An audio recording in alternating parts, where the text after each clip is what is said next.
Hello, welcome again to another entry in the Lebanon Public Library virtual author visits. Today we are pleased and gratified to have Susan Boyer with us. She has, I believe, 8 books, and she is going to tell us about the 9th book, among other topics that we'll get to. Welcome, Susan. Thank you. Thank you so much for having me. It's a pleasure to be with you.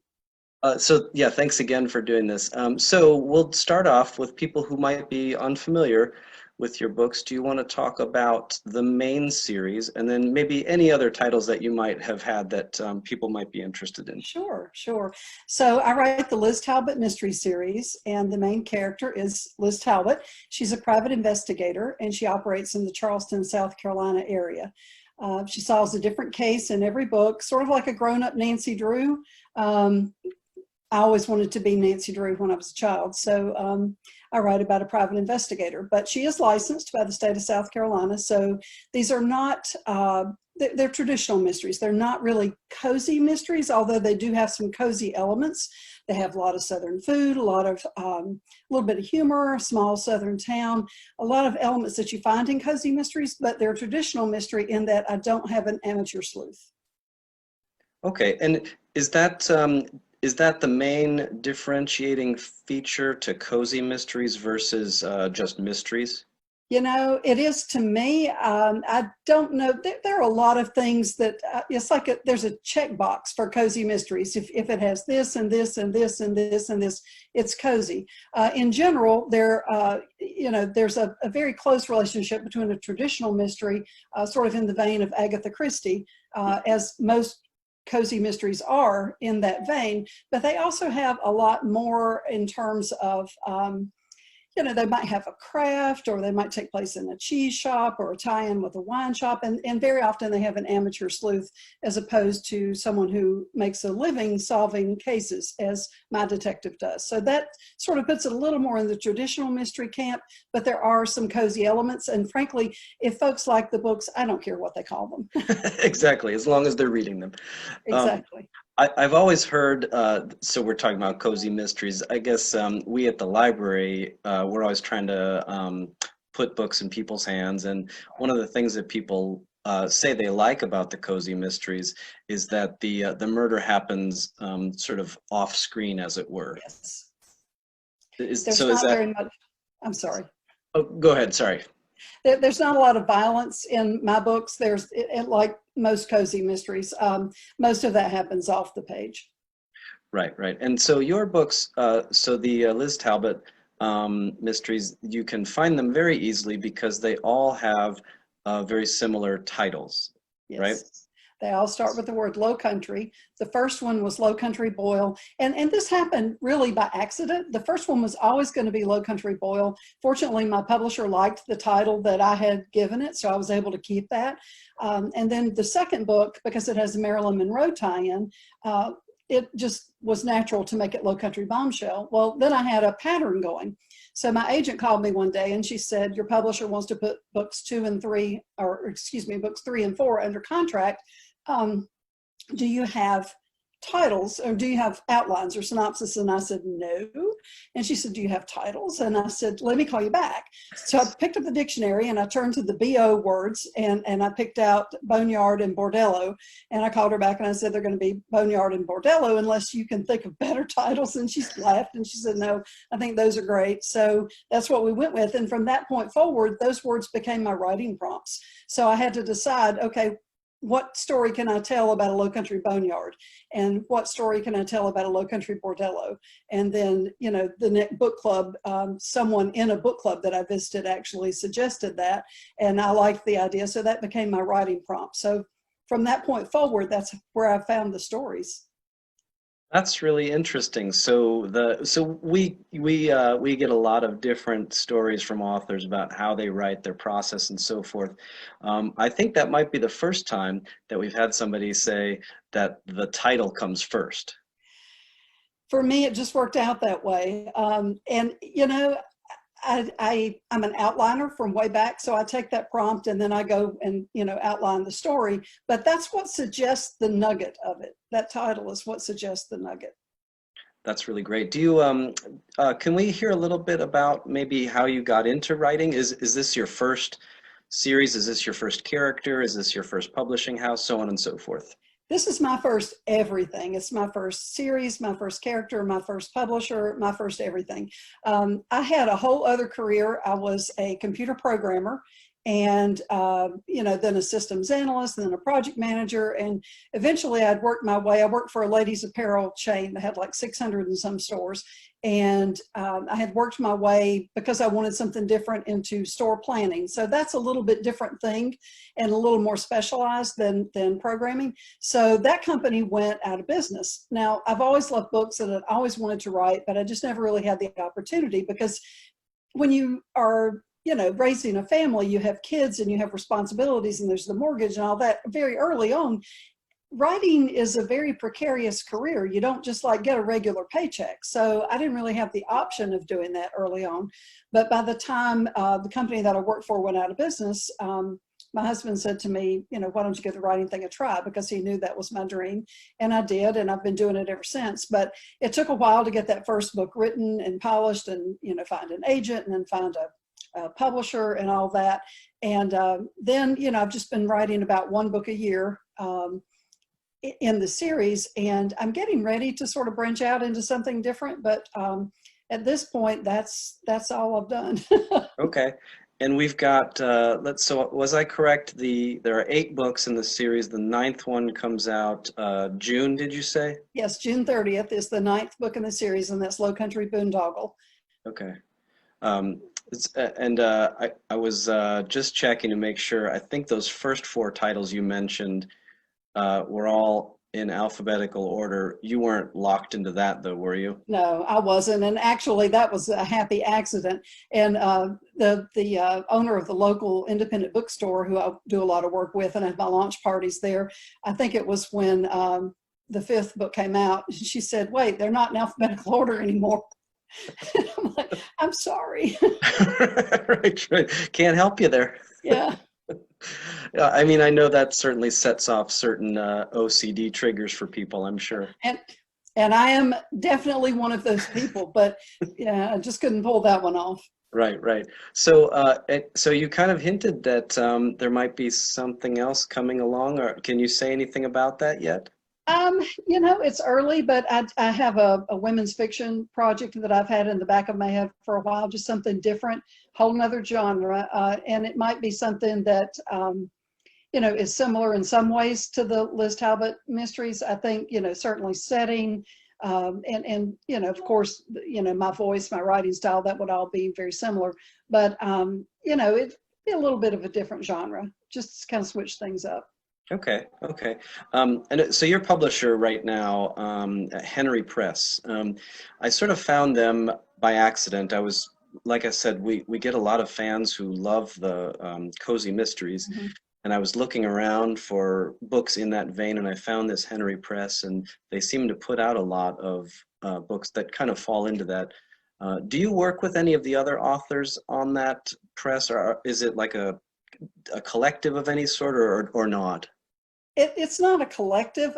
They do have a fairly substantial list of writers, I think maybe 40 altogether, but everybody's just, they do their own thing and turn it in there. I mean, there have been 1 or 2 like novella collections where, different people have contributed a novella, but I think that's very limited. But for the most part, no, everybody's just doing their own thing. There's no really collective or anything like that. Gotcha. Okay. I was curious because it seems like a lot of people are in that vein. I wasn't sure if it was a conscious decision on the writer's part or if it was just the publisher finding a niche. I think it's the publisher, and they're very much a niche publisher. They look for cozy mysteries. That's what they want to publish. So the authors that query them, they know going in that that's a cozy mystery publisher. So they're unlikely to be successful with something that strays too far from that. Gotcha. So one of the things that the people that watch and we have author visits in person, and we get a lot of Q&A sessions where people want to talk about the craft or the business aspect. Right. And we sort of touched on that with the Henry Press. So do you want to talk a little bit about that process? Like you said, your first book, your first series, your first agent, how did that come about? Um, I'm sorry, the agent part, you mean?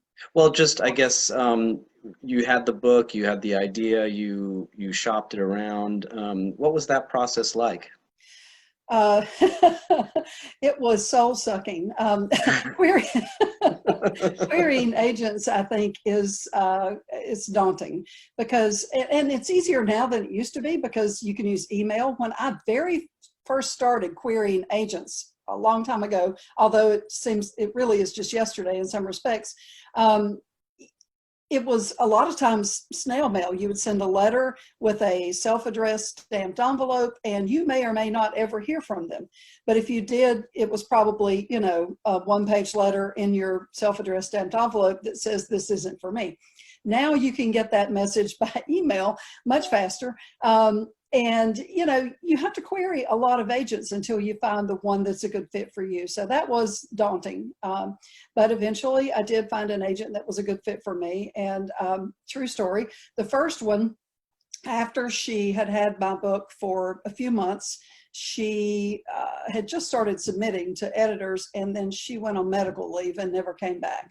So they moved me to another agent in that agency, and he was a super nice guy, but he just did not work with the genre that I wrote. He was more, I think, urban fantasy and maybe some graphic novels and just completely different things. So the editors he needed to query were not editors that he had contacts with. So there were some challenges there, but he did help me negotiate the first contract with Henry Press. And then for a while, I was without an agent. Henry Press is a small press, and they're very author friendly. And I just felt like I did not need an agent for a while. And then I signed with somebody who I really liked. I was with her for a while. And then I, again, thought, you know, this is crazy. And, you know, I'm going to stick with Henry Press. And so eventually I signed with another agent. So I think I'm on my fourth one now. But it is the first time you do it, it is a daunting process for sure. Right. And it sounds like it needs to be a relationship. It needs to be something that they're happy with, or not happy, but they know what you need and you know what they need, and you work together very much. It is very much that. And I think it's almost like trying, you know, Cinderella trying on the slipper or something. Maybe that's a bad analogy, but it's you have to have that connection. You know, your agent really needs to like what you write and be excited about it, because it's really hard from their perspective, I think, you know, to sell something to a publisher. It's very competitive. So they have to really believe in what they're selling. So finding that right fit is very important. Right, right. I actually like that Cinderella analogy. I think that fits pretty well. Can you talk a little bit about, do you have a, specific process or a schedule, or like we talked about where the ideas come from, sort of, but are you on a set schedule? Do you write in a specific room, or what's your routine like? I have an office at home. I'm actually in that office right now. And most mornings, if I'm writing, I try to be at my desk by about 9. And I'll work until lunch, get break for lunch, and then I'll work in the afternoon until I feel like I'm, you know, I've sort of written all that I can for that day. And then the next day when I sit down at the desk, I read what I wrote the day before and edit that. And that sort of gets me back in the story, back into my alternate reality. And then I just keep writing, and then I write until I have no more words for that day. And then I'll do other things that are related to the job but are not actually writing. And then the next day I do it again until I have the book finished. And that's if I'm writing. Now there are times like right now, I've just finished a book, I've turned it in, and we're getting ready to launch it. So I'm doing a lot more of the the business end of it, getting ready to launch a book, a lot of the things. And it's different right now because the virus, and normally I would do a lot of travel. I would have a big launch party. I would do some luncheons and different things like that, go to some wineries, maybe all kinds of different things, you know, to promote the book. But I can't do that right now. So everything is going to be virtual. We're going to be Zooming a lot. My pre-launch party is actually through the local independent bookstore, but it's going to be not through Zoom, but a different, something like Zoom, some other sort of thing. And we're going to do a big group thing there. And, you know, that sort of event's all I'm going to be able to do. But that other piece of it takes up a lot of my time too. You know, just making sure the website is updated, getting a newsletter out, spending some time on social media, connecting with readers, and just everything that's a part of the job that's not writing. Right. I mean, I think even with big publishing houses, the author has to do a little bit of that, excuse me, has to do a little bit of that marketing as well. Can you talk a little bit about the, going back a little bit, you said you were going to do a launch party at an independent bookstore. Do you have a relationship with a bookstore in your town? I do, actually several of them, but there's one that from the beginning, you know, I've just really done a lot of business with. They're really good to me. They all are. I love independent bookstores. But this one particular store, they always have all my books in stock. Folks can order from them. I sign them, personalize them. They send them out. They have a display. You know, they've sold my T-shirts and some other things before. So I just have a really good working relationship with them. But I love all our indie bookstores, and we have several in the Greenville area and others in South Carolina and North Carolina and Georgia and Florida. I mean, I've been to a lot of independent bookstores, Pennsylvania and different places, and they're all wonderful. I love independent bookstores. But I do have a very special relationship with Fiction Addiction, who is one of our local independent bookstores. Well, that's fantastic. Do you write a lot of the, when you're writing your stories, do you put a lot of the local color into your books, or is it a very fictionalized aspect? Well, it's both. I live in South Carolina, but I live in the upstate of South Carolina, which is in Greenville.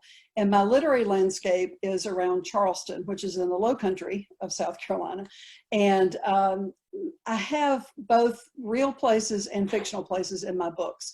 My character lives on the island of Stella Maris, which is a figment of my imagination. It's a little north of Isle of Palms, just outside Charleston. And I did this deliberately because I wanted my character to have that small southern town background that I actually have, sort of like a modern Mayberry, but I wanted it to be just outside of Charleston because I knew that I could only drop so many dead bodies in that small southern town before it became unbelievable. So I needed Liz to be able to go into Charleston for some of her cases. And that gives me a good opportunity to put a lot of Charleston in the book. So when my characters come out of or off of the island, Stella Maris, into Mount Pleasant, Sullivan's Island, Isle of Palms, Charleston, that surrounding area, and even up to Greenville a time or two.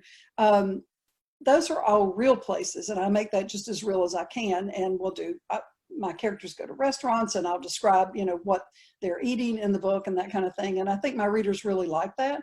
They like that sort of virtual trip to Charleston by book.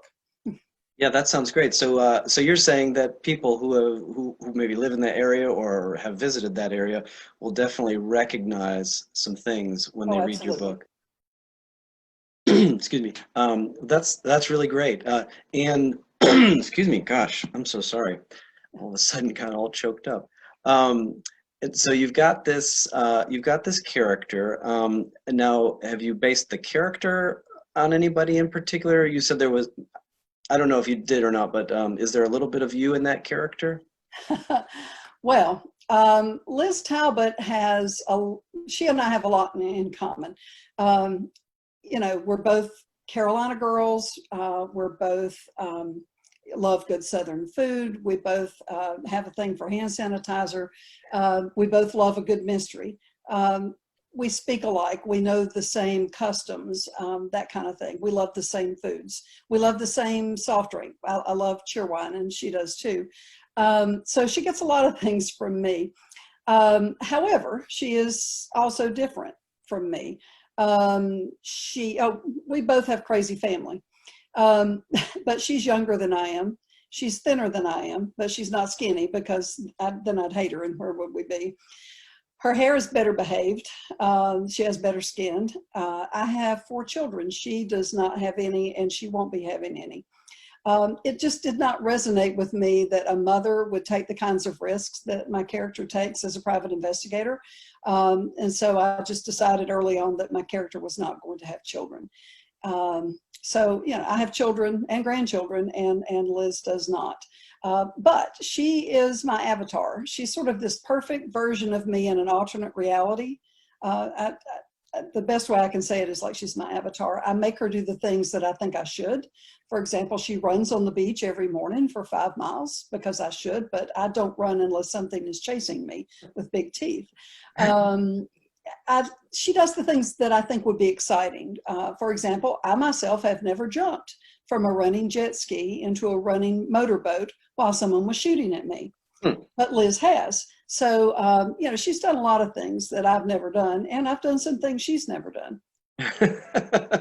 Yeah, it sounds like maybe you were right to avoid that one scenario with the jet ski, by the way. And again, to bring this back to some of the people that come to these virtual author visits, a lot of them have stories inside them. They want to figure out how to get them out. Would you, as sort of a closing to the interview, would you have any particular pieces of advice for people who are watching and who really want to be where you are, who have a story and they want to see it in print? Just write it. Just write it. Just keep writing. Just sit and write. Put the words on the page. And I'm not the first person to say this. This isn't an original thought at all, but it's good advice, I think, still. Just write, and then you can go back and edit. You can edit anything except a blank page.